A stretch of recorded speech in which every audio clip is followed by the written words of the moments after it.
અમરેલી જિલ્લામાં ફરી 4 પગનો આતંક સામે આવ્યો, જ્યાં ધારીના ગોપાલ ગ્રામના સીમ વિસ્તારમાં બાળકને ઉઠાવી જઈ દીપડાએ ફાડી ખાધો.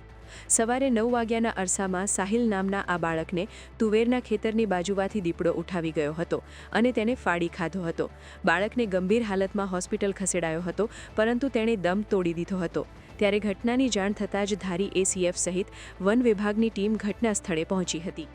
આજ વહેલી સવારે 9 વાગ્યાના અરસામાં એક દીપડા દ્વારા સાહિલ નામના છોકરાને અહીંયા તુવેરનું જે ખેતર છે એમાંથી બાજુમાંથી પકડી લઈ અને એને ઈજા પહોંચાડ્યા બાદ એને સરકારી હોસ્પિટલ ખાતે લઈ જવામાં આવેલ. ત્યાં એમનું મૃત્યુ નિપજેલ. હાલ બાળકના મૃતદેહને પીએમ માટે ચલાલા હોસ્પિટલ લઈ જવામાં આવ્યો છે.